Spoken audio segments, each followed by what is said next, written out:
കാറ്റത്തെ കിളിക്കൂടിൻ്റെ വരാൻ പോകുന്ന ഒരു അപ്കമിങ് എപ്പിസോഡിൻ്റെ റിവ്യൂയിലേക്ക് എല്ലാവർക്കും സ്വാഗതം. അങ്ങനെ നിധി സുധീഷിനൊപ്പം ഒരു കമ്പനിയിലേക്ക് ഇൻ്റർവ്യൂ ആയിട്ട് വരികയാണ്. സുധീഷ് കാറിലിരിക്കുമ്പോൾ നിധി ഇൻ്റർവ്യൂ അറ്റൻഡ് ചെയ്യാനായിട്ട് പോകുന്നു. അവിടെയുള്ള ഒരു സ്റ്റാഫിനോട് നിധി പറയുന്നുണ്ട്, ഞാനിവിടെ ഇൻ്റർവ്യൂവിനായിട്ട് വന്നതാണെന്നും എനിക്ക് MD കാണാൻ പറ്റുമെന്നും ചോദിക്കുമ്പോൾ അപ്പോയിൻമെൻ്റ് ഉണ്ടോ എന്ന് ചോദിക്കുന്നുണ്ട് ആ സ്റ്റാഫ്. ആ സമയം ടെൻഷനോടെ നിധി പറയുന്നുണ്ട്, എനിക്ക് അപ്പോയിൻമെൻ്റ് ഒന്നും ഇല്ലെന്ന്. പുഞ്ചിരിയോടെ ആ സ്റ്റാഫ് പറയാണ്, ഇവിടുത്തെ MD കാണാൻ അപ്പോയിൻമെൻ്റ് ഒന്നും വേണ്ട, ഞാൻ ചുമ്മാ പറഞ്ഞതാ, വെയിറ്റ് ചെയ്യുക, ഞാൻ MD ചോദിക്കട്ടെ എന്ന് പറയുന്നുണ്ട്. തുടർന്ന് MD ക്യാബിനിലേക്ക് ചെല്ലുകയാണ് നിധി. MD നിധി അല്ലേ എന്ന് ചോദിക്കുമ്പോൾ അതേ സാറിന് പറയുന്നുണ്ട് കേട്ടോ നിധി. സാറിനെ ഒന്നും വിളിക്കണ്ട, എനിക്ക് അത്ര പ്രായമൊന്നും ആയിട്ടില്ല. ഓക്കെ എന്ന് പറഞ്ഞ് നിധി ടെൻഷനോടുകൂടി ഇരിക്കുമ്പോൾ എന്തിനാ ഇത്ര ടെൻഷനായിട്ട് ഇരിക്കുന്നത്, സന്തോഷത്തോടെ ഇരിക്കുക, ജസ്റ്റ് റിലാക്സ് എന്ന് പറയുന്നുണ്ട് കേട്ടോ MD. എന്നെ കണ്ടാൽ ഭയപ്പെടുത്തുന്ന പോലെ എന്തെങ്കിലും ഉണ്ടോ എന്ന് ചോദിക്കുമ്പോൾ അങ്ങനെയൊന്നും ഇല്ല എന്നും മറുപടി കൊടുക്കുന്നുണ്ട് നിധി. അയാൾ നിധിയുടെ സർട്ടിഫിക്കറ്റ്സ് ഒക്കെ മേടിച്ച് നോക്കുന്നു. ഓ, ഗോൾഡ് മെഡലൊക്കെ വാങ്ങിയിട്ടുണ്ടല്ലോ, ദാറ്റ്സ് നൈസ്. ഇത് നിധിയുടെ ഫസ്റ്റ് ജോബാണല്ലേ എന്ന് ചോദിക്കുമ്പോൾ അതേന്ന് മറുപടി കൊടുക്കുന്നുണ്ട് നിധി. തുടർന്ന് MD പറയുന്നുണ്ട്, ഈ കമ്പനി ഞാനും എൻ്റെ ഫ്രണ്ടും കൂടിയാണ് നടത്തുന്നത്. ഇത് നിങ്ങളുടെ ഫസ്റ്റ് ജോബ് ആയതുകൊണ്ട് ഒരുപാട് പഠിക്കണം, ഒരുപാട് വർക്ക് ചെയ്യണം എന്നൊക്കെ ഉണ്ടാകും. അതിനെല്ലാം പറ്റിയ ഇടമാണിത്. I hope you are enjoy working here എന്നൊക്കെ പറഞ്ഞ് കൈ കൊടുക്കുന്നുണ്ട് കേട്ടോ MD. വിശ്വസിക്കാനാവാതെ ഇത്രയേ ഉള്ളൂ, എനിക്ക് ജോലി കിട്ടിയോ എന്ന് നിധി ചോദിക്കുമ്പോൾ ഇത്രയേ ഉള്ളൂ, വേറെന്താ വിചാരിച്ചത് എന്ന് ചോദിക്കുന്നതും ക്വസ്റ്റ്യൻസ് ഒന്നും ഇല്ലേ എന്ന് ചിരിയോടെ ക്വസ്റ്റ്യൻസ് ഒന്നും ഇല്ലേ എന്ന് നിധി ചോദിക്കുമ്പോൾ നിങ്ങളൊരു ഫ്രഷറാണ്, നിങ്ങളോട് ഞാൻ എന്ത് ക്വസ്റ്റ്യൻ ചോദിക്കാനാണ്, ഞങ്ങൾക്ക് നിങ്ങളെപ്പോലുള്ള ഫ്രഷേഴ്സിനെയാണ് ആവശ്യം, ഞങ്ങൾക്ക് ബസ് അല്പം കുറവാണ്, നിങ്ങളൊരു ഫ്രഷറും കൂടിയാണല്ലേ, സോ സാലറി 20,000 നിന്നാണ് സ്റ്റാർട്ട് ചെയ്യുന്നത്. നന്നായി വർക്ക് ചെയ്താൽ കമ്പനിയുടെ ഒപ്പം നിങ്ങളും വളരും. ജോയിൻ ചെയ്യേണ്ട ഡേറ്റും ഡീറ്റെയിൽസും ഒക്കെ മെയിൽ അയക്കാമെന്ന് പറയുന്നുണ്ട് കേട്ടോ MD. സന്തോഷത്തോടെ ശരിയെന്ന് പറഞ്ഞുകൊണ്ട് നിധി പോകുന്നു. വണ്ടിയിൽ ചാരിക്കിടന്ന് ഉറങ്ങുകയാണ് കേട്ടോ നിതീഷ്. അപ്പം നിതീഷിനെ ഉണർത്താതെ പതിയെ വണ്ടിയിൽ കയറിയിരുന്ന് തൊഴുത് പ്രാർത്ഥിക്കുകയാണ് നിധി. ഉറക്കമുണർന്ന നിതീഷ്, നിധി വന്നിരുന്നോ, ഇൻ്റർവ്യൂ കഴിഞ്ഞോ, എന്താ പ്രാർത്ഥിച്ചുകൊണ്ടിരുന്നത്, ജോലി കിട്ടിയില്ലേ, എവിടെ എന്തെങ്കിലും പ്രശ്നമുണ്ടോ, ഞാൻ പോയി ചോദിക്കണോ എന്നൊക്കെ ചോദിക്കുമ്പോൾ കണ്ണു നിറഞ്ഞ് സുധീഷ് എനിക്ക് ജോലി കിട്ടിയെന്ന് പറയുന്നുണ്ട് കേട്ടോ നിധി. സന്തോഷത്തോടെ സുധീഷ് നിധിക്ക് കൈ കൊടുത്ത് സൂപ്പർ എന്നൊക്കെ പറയുന്നുണ്ട്. നിധിയാണെങ്കിൽ താങ്ക് യു എന്ന് പറയുന്നു. എനിക്കിത് വിശ്വസിക്കാൻ കഴിയുന്നില്ല എന്ന് നിധി പറയുമ്പോൾ എന്തായിരുന്നു നിധി, ഗോൾഡ് മെഡലൊക്കെ നേടിയ ഇയാളാണോ ജോലി കിട്ടിയത് വിശ്വസിക്കാതിരിക്കുന്നത്? അപ്പം നിധി പറയുന്നുണ്ട്, അതല്ല സുധീഷ്, ഇത്ര പെട്ടെന്ന് ജോലി കിട്ടുമെന്ന് ഞാൻ ഒരിക്കലും പ്രതീക്ഷിച്ചതല്ല. ഞാൻ അറ്റൻഡ് ചെയ്ത രണ്ടാമത്തെ ഇൻ്റർവ്യൂ ആണിത്, അതിലെനിക്ക് ജോലി കിട്ടി, അത് കൂടെ വന്നിരിക്കുന്ന ആളിൻ്റെ ഭാഗ്യം കൊണ്ടാണ് എന്നെല്ലാം നിധി പറഞ്ഞുകൊണ്ട് പുഞ്ചിരിയോടുകൂടി നിതീഷിനെ നോക്കുകയാണ്.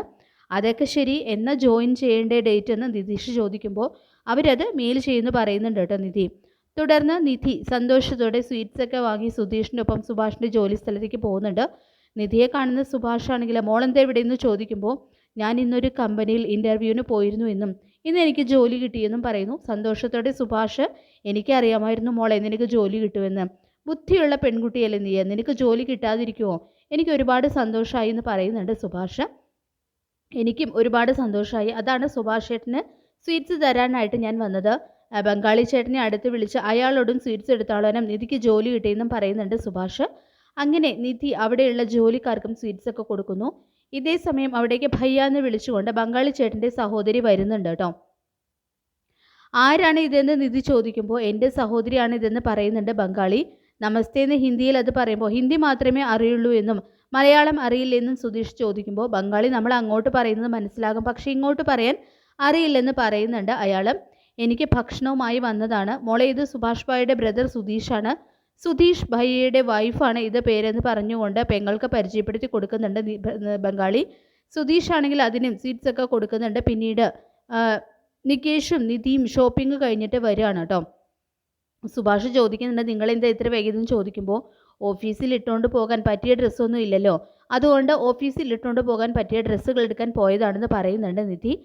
സുഭാഷിന് നിതീഷിന് നിധി വാങ്ങി കൊടുത്ത ഷർട്ടും കാണിച്ചിട്ട് ഇതെങ്ങനെയുണ്ടെന്ന് സുഭാഷിന് ചോദിക്കുമ്പോൾ സൂപ്പർ എന്ന് പറയുന്നുണ്ട് കേട്ടോ സുഭാഷ്. അപ്പോൾ സുഭാഷിനും ഷർട്ട് എടുത്തിട്ടുണ്ടായിരുന്നു നിധി, അത് കൊടുത്തിട്ട് ഇതെങ്ങനെയുണ്ടെന്ന് ചോദിക്കുന്നുണ്ട് കേട്ടോ നിധി.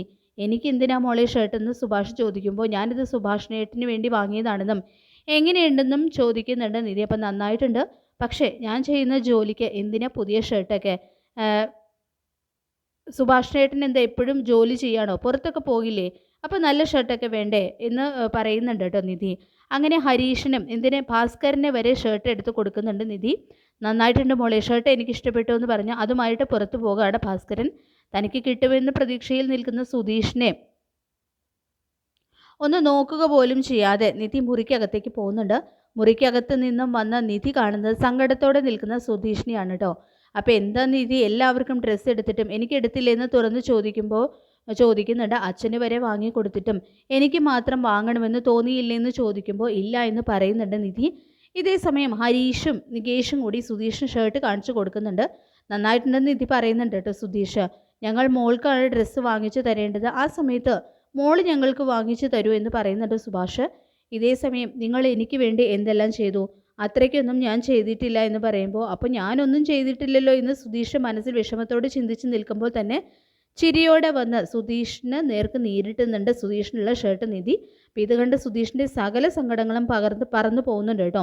അപ്പോൾ സൂപ്പറായിട്ടുണ്ട് നിധി, ഈ കളർ വാങ്ങണമെന്ന് ഞാൻ ആഗ്രഹിച്ചതാണ്, എനിക്ക് ഈ കളർ ഇഷ്ടമാണെന്ന് നിധിക്ക് എങ്ങനെ മനസ്സിലായി? എനിക്കറിയില്ലായിരുന്നു നികേഷാണ് ഈ ഷർട്ട് സുധീഷിന് വേണ്ടി എടുക്കാമെന്ന് പറഞ്ഞതെന്ന് പറയുന്നുണ്ട് നിധി. ഇതേ സമയം സുഭാഷിൻ്റെ ഫോണിലേക്ക് സുനന്ദ വിളിക്കുന്നുണ്ട്. ഇത് കണ്ട് സുധീഷ് അവളുടെ കല്യാണം കഴിഞ്ഞ് പോയിട്ടും അവൾ എന്തിനാ സുഭാഷിനെ വിളിക്കുന്നതെന്ന് എനിക്കറിയില്ലടാ, അവളെ ഇടയ്ക്കിടെ വിളിക്കും, എന്തെങ്കിലും കാര്യമുണ്ടായിരിക്കും. ഞാനിപ്പോൾ എന്തായാലും എടുക്കുന്നില്ല, എന്തായാലും ഷർട്ട് എല്ലാവരും സൂക്ഷിച്ചു വയ്ക്കുക, എന്നിട്ട് കിടക്കാൻ വാ, രാത്രി ഒരുപാട് ആയില്ലെന്നൊക്കെ സുഭാഷ് പറയുമ്പോൾ എല്ലാവരും അതനുസരിക്കുന്നുണ്ട്. തുടർന്ന് രാവിലെ ഓഫീസിലേക്ക് പോകാനായിട്ട് സാരി ഉടുത്ത നിധി റൂമിൽ നിന്നും ഇറങ്ങി വരുമ്പോൾ എല്ലാവരും സന്തോഷത്തോടെ നിധിയെ തന്നെ നോക്കി നിൽക്കുകയാണ് കേട്ടോ. സാരിയിൽ സൂപ്പറാണെന്നൊക്കെ സുധീഷ് പറയുമ്പോൾ നിധിയാണെങ്കിൽ ഒന്നും മിണ്ടുന്നില്ല. നികേഷും നന്നായിട്ടുണ്ടെന്ന് പറയുമ്പോൾ താങ്ക്സ് എന്ന് പറയുന്നുണ്ട് നിധി. പിന്നീട് പ്രാർത്ഥിച്ചുകൊണ്ട് നിൽക്കുമ്പോൾ അവൾ വാങ്ങിക്കൊടുത്ത ഷർട്ടൊക്കെ ഇട്ട് പാട്ടൊക്കെ പാടി ആ ഹോളിലേക്ക് വരുന്നുണ്ട് ഭാസ്കരൻ. ഇത് കണ്ട നിധി ഭാസ്കരനോട് നന്നായിട്ട് ചേരുന്നുണ്ടെന്നും പറയുന്നു.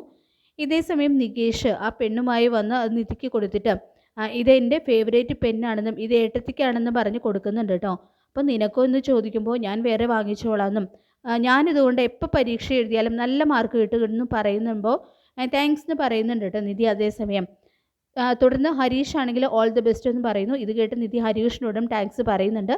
അങ്ങനെ സുധീഷും നിധിയും ഇറങ്ങാനായിട്ട് തയ്യാറായിട്ട് നിൽക്കുമ്പോഴാണ് കേട്ടോ ഭാസ്കരൻ പടക്കമൊക്കെ പൊട്ടിക്കുന്നത്. ഇത് കണ്ട് ലളിതയും അയൽപ്പക്കക്കാരും ഒക്കെ ഓടിക്കൂടുന്നുണ്ട്. എന്തിനാണ് ഇവിടെ പുടക്കം പൊട്ടിച്ചെന്ന് കലി തുള്ളിക്കൊണ്ട് ലളിത ചോദിക്കുമ്പോൾ എൻ്റെ മരുമകൾക്ക് ജോലി കിട്ടിയെന്നും അതിൻ്റെയാണെന്നും ഈ ചിലക്കാതെ ഇറങ്ങപ്പൊടിയെന്നും പറഞ്ഞ് കലി തുള്ളുകയാണ് ഭാസ്കരൻ അവരുടെ നേരെ. വീണ്ടും പടക്കം പൊട്ടിക്കുമ്പോൾ ഭാസ്കരൻ്റെ കൈക്ക് പൊള്ളലേൽക്കുന്നുണ്ട് കേട്ടോ. അപ്പം നിധിയും സുഭാഷും ആണെങ്കിൽ ഇത് കണ്ട് ഓടി ചെല്ലുന്നുണ്ട്. ലളിതയ്ക്ക് ഇയാൾക്ക് ഇത് ഇങ്ങനെ തന്നെ വേണം, കണക്കായി പോയി എന്ന് പറഞ്ഞുകൊണ്ട് പോകുന്നു. അച്ഛൻ്റെ കയ്യിൽ പൊള്ളലുണ്ടെന്ന് തോന്നുന്നു, ഒന്ന് കാണിച്ചെന്ന് പറയുമ്പോൾ അങ്ങനെയൊന്നും ഇല്ല മോളെ എന്ന് പറയുന്നുണ്ട് കേട്ടോ ഭാസ്കരൻ.